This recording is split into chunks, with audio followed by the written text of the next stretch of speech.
Hello students, welcome to our video lecture series. Today we are going to discuss about some engineering properties of agricultural material.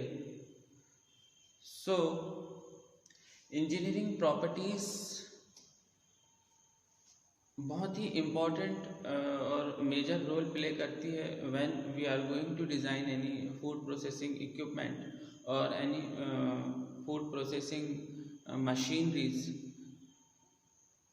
Harvesting machine भी हम जब design करते हैं तो engineering properties एक बहुत ही major role play करती है। तो इंजीनियरिंग प्रॉपर्टीज़ में कुछ फिजिकल प्रॉपर्टीज़ आती हैं, कुछ केमिकल प्रॉपर्टीज़ आती हैं। तो बहुत सारी प्रॉपर्टीज़ होती हैं। इंजीनियरिंग प्रॉपर्टीज़ में बेसिकली फिजिकल प्रॉपर्टीज़ ही आती हैं, केमिकल प्रॉपर्टीज़ नहीं आती। तो किसी भी मटेरियल की फिजिकल प्रॉपर्टी भी हो सकती है, केमिकल प्रॉपर्टी भी हो सकती है, एरो एंड हाइड्रोडायनेमिक प्रॉपर्टी भी हो सकती है। एरो एंड हाइड्रोडायनेमिक प्रॉपर्टी ये इंजीनियरिंग प्रॉपर्टीज़ में आ सकती है। और थर्मल प्रॉपर्टी हो गया, फिजिकल प्रॉपर्टी हो गया, एरो एंड हाइड्रोडायनेमिक प्रॉपर्टीज़ हो गई, है ना। तो ये सारी प्रॉपर्टीज़, तो आज हम पढ़ेंगे इंजीनियरिंग प्रॉपर्टीज़ में फिजिकल प्रॉपर्टीज़। किसी भी एग्रीकल्चरल प्रोड्यूस की फिजिकल प्रॉपर्टीज़ क्या होती है। तो engineering properties are the properties which are used and necessary in the design and operation of various equipment employed in the field of agriculture। Processing कहो या फिर हम एग्रीकल्चर हार्वेस्टिंग इक्विपमेंट कहो, तो इनका डिज़ाइन और डेवलपमेंट, जो फार्म मशीनरी की जो डिज़ाइन और डेवलपमेंट में इन फिजिकल प्रॉपर्टीज़ का बहुत मेजर रोल रहता है, इम्पॉर्टेंट रोल रहता है। जैसे कि हम कोई क्लीनिंग इक्विपमेंट डिज़ाइन कर रहे हैं, ठीक है, तो हमें उस मटेरियल की, पर्टिकुलर मटेरियल की डेंसिटी पता होनी चाहिए, उस पर्टिकुलर मटेरियल की एरो एंड हाइड्रोडायनेमिक प्रॉपर्टीज़ पता होना चाहिए।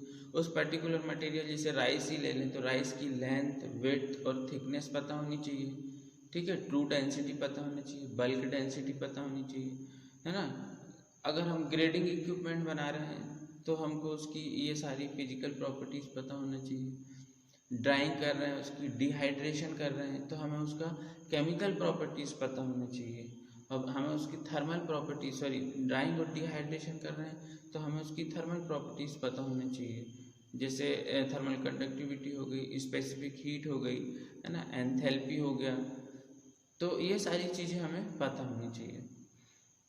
हमें किसी प्रोडक्ट को स्टोर कर रहे हैं तो स्टोरेज में भी हमें थर्मल प्रॉपर्टीज़ पता होनी चाहिए, उसकी बल्क डेंसिटी पता होनी चाहिए। तब तो हम देख पाएंगे उसका वेट क्या है, तो हम देख पाएंगे कि हमको कितनी स्पेस की रिक्वायरमेंट होगी यदि हम उसको स्टोर करें। तो मेलिंग कर रहे हैं, उसकी हैंडलिंग कर रहे हैं, ट्रांसपोर्टेशन कर रहे हैं, तो हमें जितने भी हम यूनिट ऑपरेशन हम एग्रीकल्चर फूड प्रोसेसिंग में परफॉर्म करते हैं उसमें हमें ये पता होनी चाहिए कि पर्टिकुलर मटेरियल की फिजिकल प्रॉपर्टी क्या है, थर्मल प्रॉपर्टी क्या है ना, एरो एंड हाइड्रोडायनेमिक प्रॉपर्टीज़ क्या है। तो फिजिकल प्रॉपर्टीज़ में क्या क्या प्रॉपर्टी आ सकती है। एक तो उसका साइज, जिसे हम लेंथ, विड्थ और थिकनेस बोलते हैं। दूसरा हम शेप, और जिसको हम शेप बोले या साइज बोले, शेप में आता है, बहुत सारी चीज़ें आती हैं। तो हम आज पढ़ते हैं फिजिकल प्रॉपर्टी।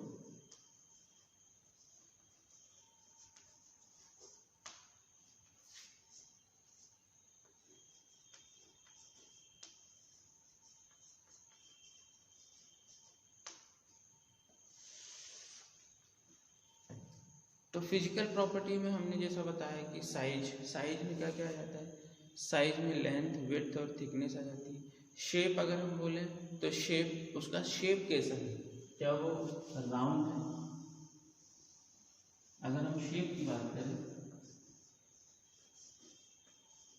किसी भी मटेरियल के शेप की बात कर रहे हैं तो क्या वो राउंड है, क्या ओवल है, क्या रेक्टेंगल है, रेक्टेंगुलर है, चाहे स्क्वायर है ना, क्यूब है,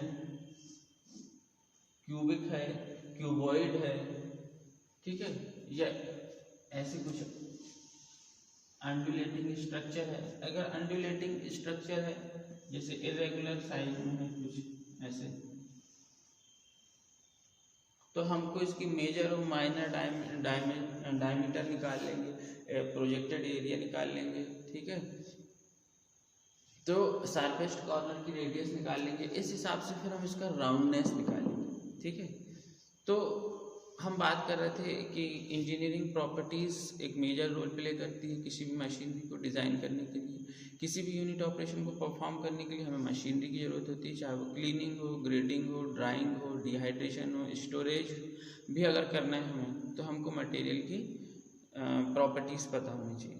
तो मिलिंग करना है, हैंडलिंग करना है, तो thermal processing of food are among the important operation in agricultural processing.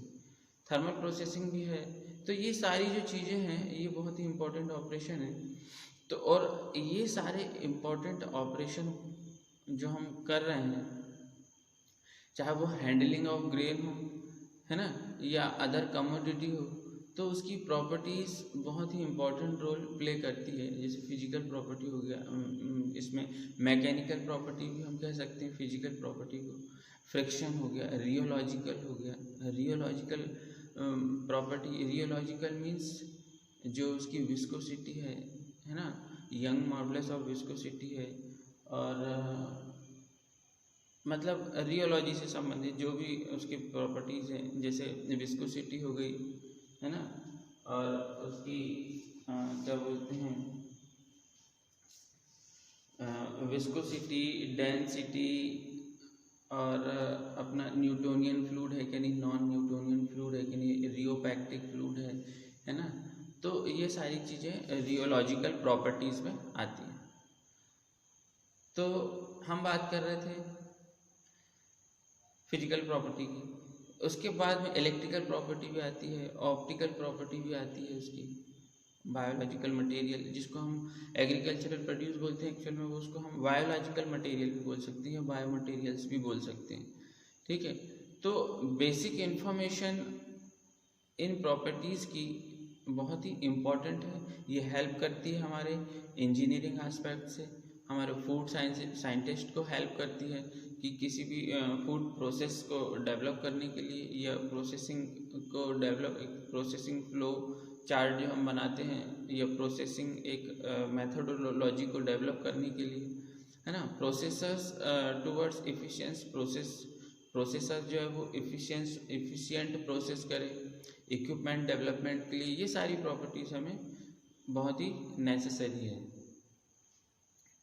तो आइए देखते हैं हम कि फिजिकल प्रॉपर्टीज़ में क्या क्या आता है। एक तो साइज आता है, शेप आता है, सरफेस एरिया आता है ना, वॉल्यूम आता है, इसका क्या आता है, साइज आता है, शेप आता है, surface area. Surface area means ये वाला जो एरिया है, सरफेस एरिया, ये जो सरफेस एरिया है, ये कोई स्फीयर है, स्फीयर का सरफेस एरिया हम जानते हैं कि क्या होता है स्फीयर का सरफेस एरिया। तो ऐसे ही अगर इरेगुलर पार्टिकल, तो इसका सरफेस एरिया हमें पता होना चाहिए, है ना। तो सरफेस एरिया है, डेंसिटी है, पोरोसिटी है, कलर है, appearance are important in designing a particular equipment और determining the behaviour of the product for its handling. हमें कलर भी, यहाँ तक कि कलर जो है उसका अपीयरेंस कैसा है, उसका कलर कैसा है, ये भी फिजिकल प्रॉपर्टीज में आता है, फिजिकल प्रॉपर्टीज। ओके, तो physical properties in the sense जिसे हम देख सकें, छू सकें, महसूस कर सकें, ये है फिजिकल प्रॉपर्टी, ठीक है। तो जैसे वेरियस टाइप्स के cleaning, grading and separation equipment जब भी हम डिज़ाइन करते हैं, वो किसके बेसिस पे करते हैं, यही फिजिकल प्रॉपर्टीज़ के बेसिस पे करते हैं। जैसे सीड हो गया, सीड की हमको ग्रेडिंग करना है, सीड की हमको क्लीनिंग करना है, सेपरेशन करना है, तो shape, specific gravity, surface roughness, colour, ये सारी चीज़ें हमें देखना पड़ता है। For designing and air screen grain cleaner, air screen grain cleaner भी होता है ना, उसमें शेप और साइज ऑफ ग्रेन बहुत ही इम्पोर्टेंट है, उसको देखना पड़ता है। तो density of grain decide the size of screening surface, जो जैसे ये है हमारा स्क्रीन,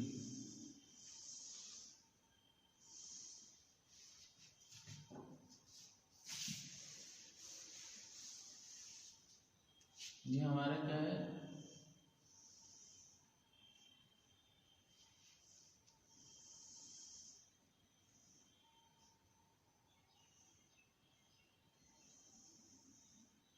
स्क्रीन, और यहाँ पे क्या लगा हुआ है, स्क्रीन लगा हुआ है। स्क्रीन मीन्स जिसे हम जनरल क्या बोलते हैं,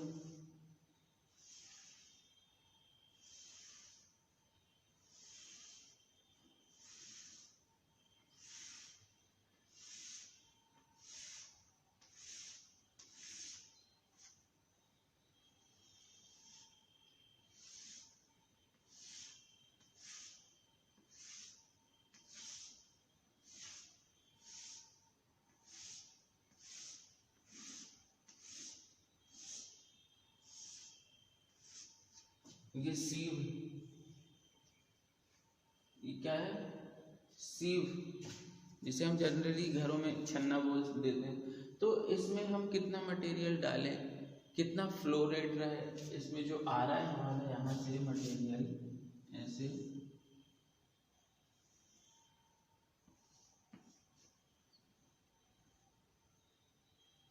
तो हमारा मटेरियल जो है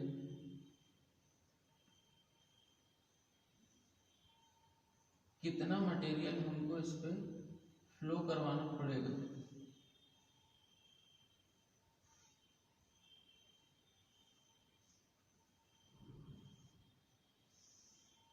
जो मटेरियल हमारा यहाँ से फ्लो हो रहा है यहाँ से, तो कितना मटेरियल हमें फ्लो करवाएं पर आवर या पर मिनट या जो भी हमारा रेट है।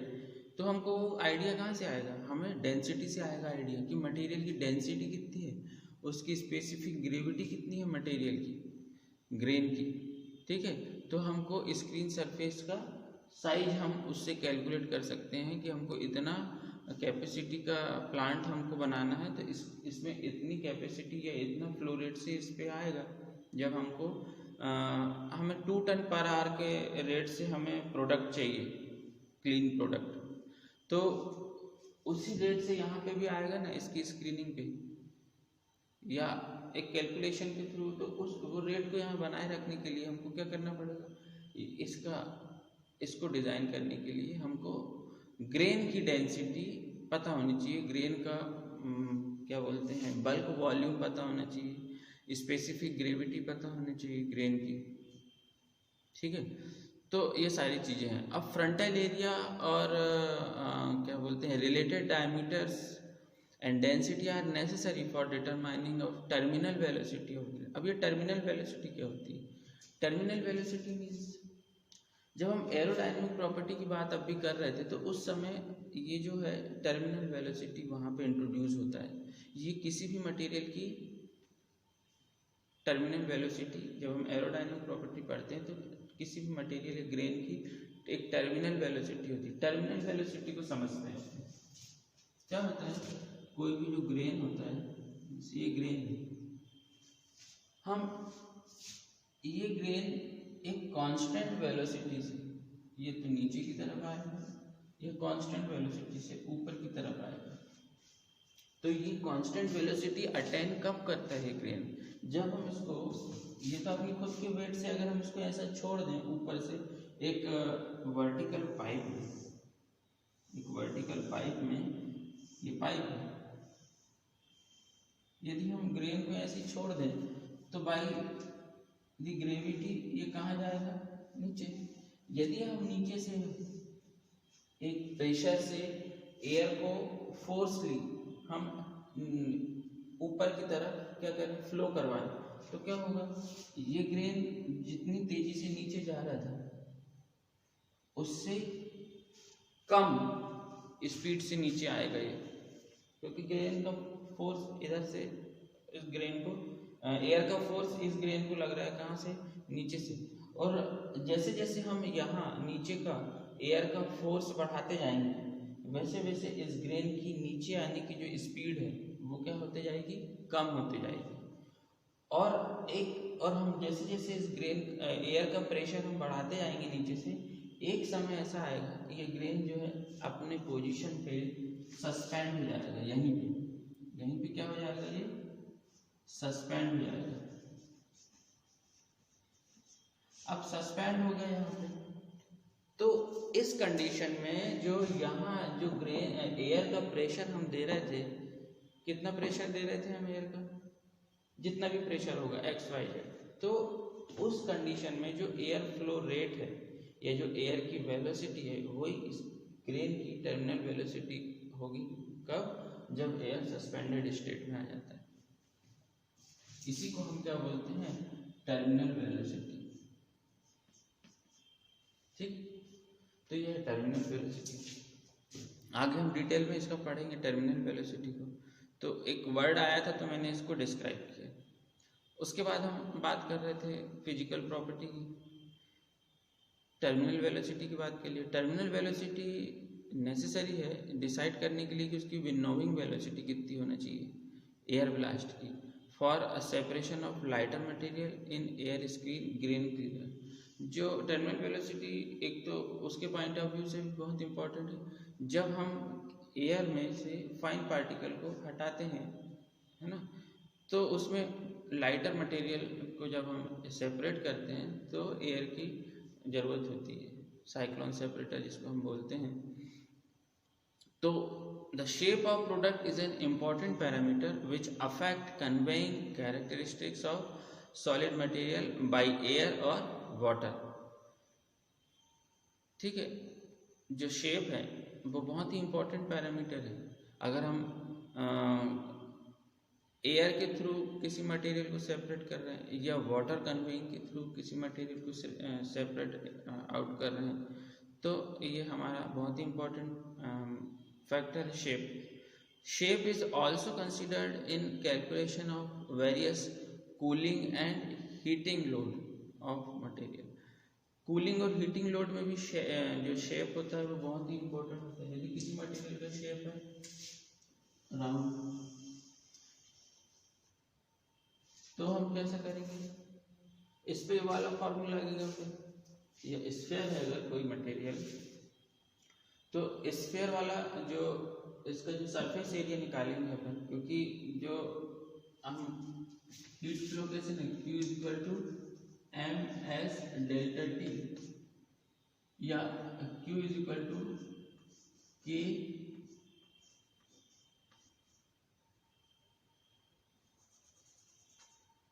जो MS डेल्टा T है,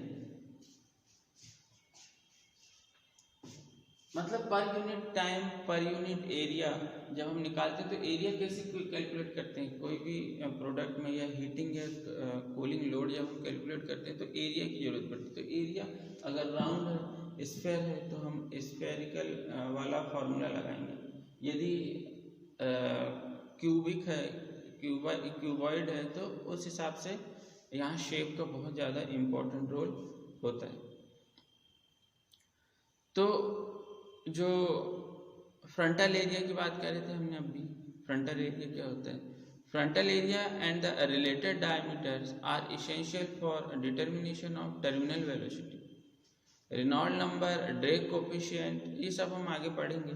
the density and specific gravity are needed for calculation of thermal diffusivity. Thermal diffusivity भी is the one of the most important thermal property of any agricultural produce। तो surface characteristic जैसे colour हो गया, surface characteristic, colour, appearance, है ना, ये सारी चीज़ें सरफेस कैरेक्टरिस्टिक में आती है। तो हम एक फिजिकल प्रॉपर्टी की बात करते हैं जिसको हम राउंडनेस कहते हैं, राउंडनेस की बात करते हैं।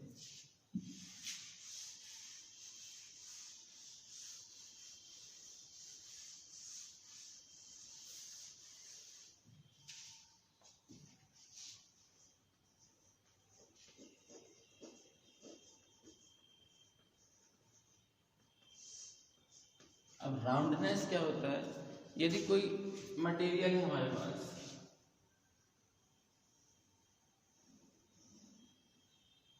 इस शेप में है कोई मटेरियल, ठीक, ये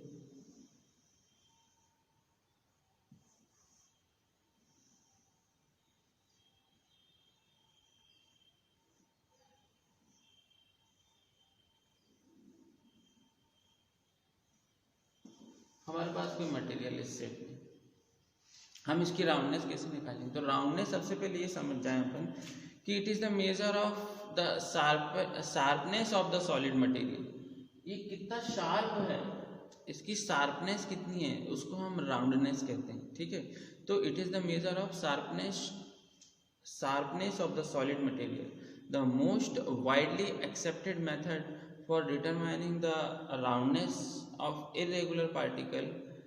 जो फॉर्मूला दे रहे हैं, it is given by the largest projected area of particle when it is in natural rest position divided by area of smallest circumscribing circle, means AP upon AC।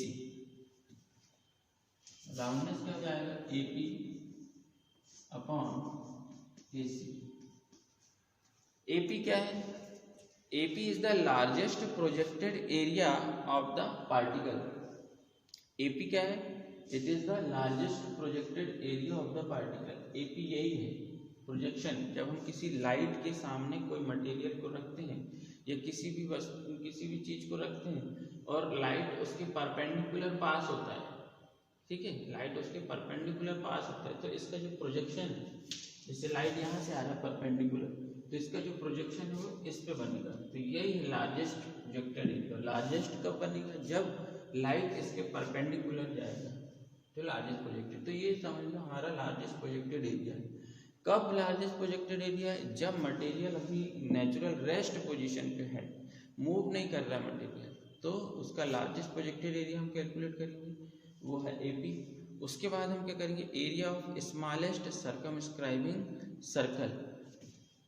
Circumscribing circle मतलब इसके बाहर, material के बाहर हम small, सबसे छोटे से छोटा सर्कल कैसे ड्रॉ कर सकते हैं।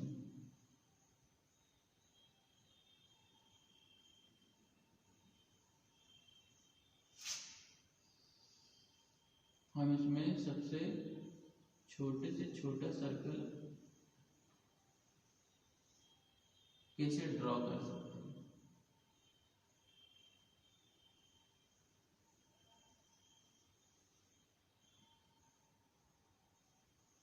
तो ये है हमारा क्या है, AC, area of smallest circumscribing circle, AC। हम ये कैलकुलेट करके हम बता सकते हैं कि किसी भी मटेरियल की राउंडनेस कितनी है, ठीक है। तो ये तो हो गया राउंडनेस।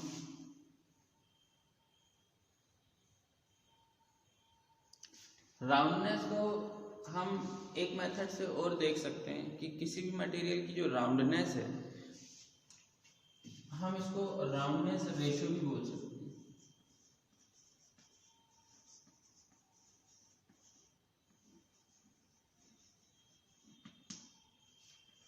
राउंडनेस रेशियो क्या होता है, radius of curvature of sharpest corner. ये हमारा मटेरियल है,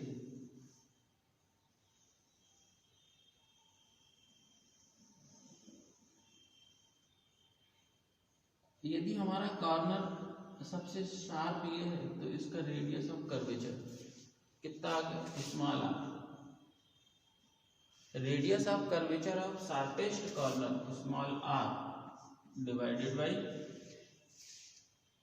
mean radius of the particle. जो पार्टिकल है उसका मीन रेडियस हम कैसे निकालेंगे, इस सर्कल का रेडियस, ये हमारा होगा राउंडनेस रेशियो। राउंडनेस समझ में आ गया, राउंडनेस रेशियो समझ में आ गया। It is the ratio of sharpest corner of the particle to the mean radius of the particle. Mean radius हम कैसे निकाल रहे हैं देख लिया आपने, ठीक है। और ये roundness, largest projected area when particle is in natural rest position divided by area of smallest circumscribing circle. सबसे छोटे से छोटा सर्कल हम कैसे ड्रॉ कर सकते हैं इसमें, ठीक है। तो ये था हमारा राउंडनेस और राउंडनेस रेशो। नेक्स्ट क्लास में हम और भी फिजिकल प्रॉपर्टीज देखेंगे, जैसे स्फेरिसिटी हो गया, है ना, तो डेंसिटी हो गया, लेंथ विड्थ थिकनेस हो गई। Thank you students.